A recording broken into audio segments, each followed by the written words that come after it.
Hi everyone, welcome to Blockchain by Moon. I know it's been a while since I posted a video, but about a month ago my grandmother, the mother of my mother, passed away due to COVID, and this made me focus my attention in other proximal events in my life, but now I am back. Before I continue, I just want you to know that if you have lost someone to the coronavirus, I wish you well and I hope that you stay strong. Today I want to talk about the DAO. This is a decentralized autonomous organization which was created by Slog.it, a German company, and Ethereum. They had a creation phase for about a month, in which they had investors buy Ether tokens. These Ether tokens were then sent to the DAO, and the investors, in return for their money, they had their token, and they also had the ability to vote which startups were going to receive funds from the DAO, for example. The DAO, by the third week of its creation phase, they had collected $152 million. What is interesting about the DAO is that it was an attempt to create an organization which would function by choices not only of human agents, which were the DAO members, but also the Ethereum miners and Ethereum coders and the Slog.it developers. It was also going to function according to smart contracts, which can be thought of as robotic agents, because a smart contract is a code that establishes conditional transactions.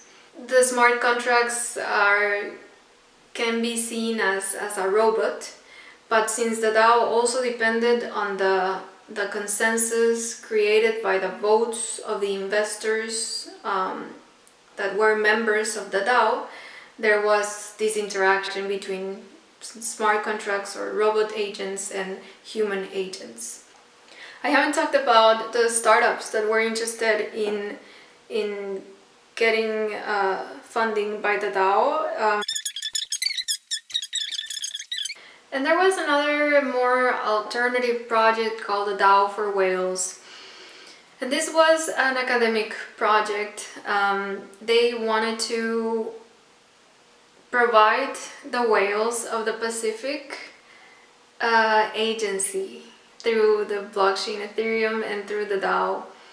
And the agency was going to be created by, I think, sensors that were going to be in the water of these whales, orca whales. And if a spill of oil occurred in their waters, then these sensors would tell the DAO for whales, and automatically some funds of the DAO would go towards the cleaning of their waters in behalf of the whales.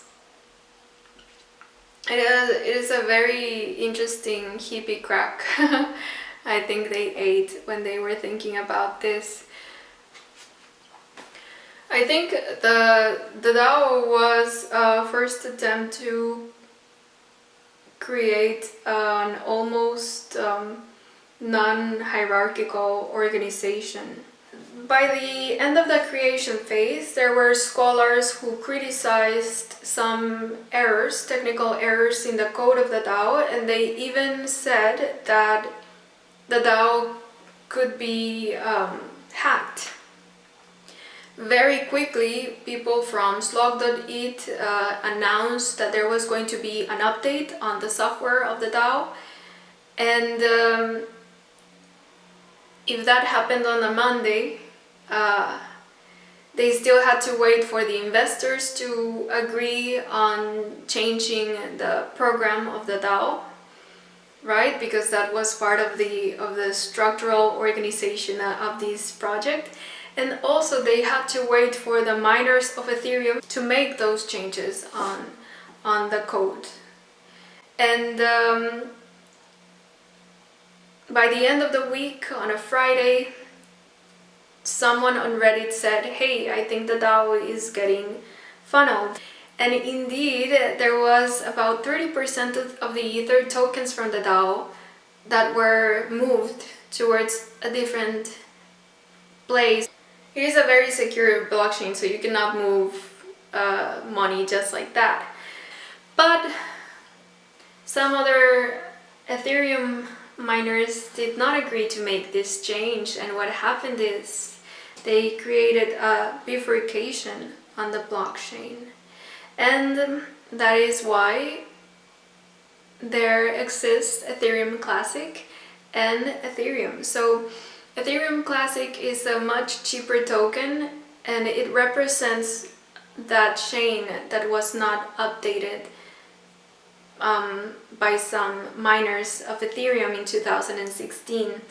So that is why there are two chains or 2 coins in one chain.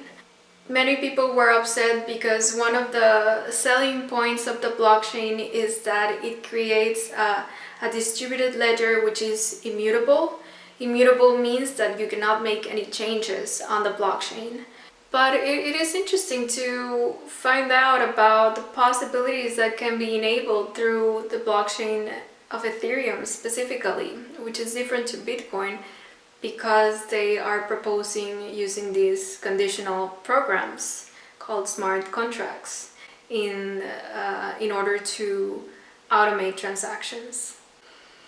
There are many problems about the blockchain technology because it is still very power hungry.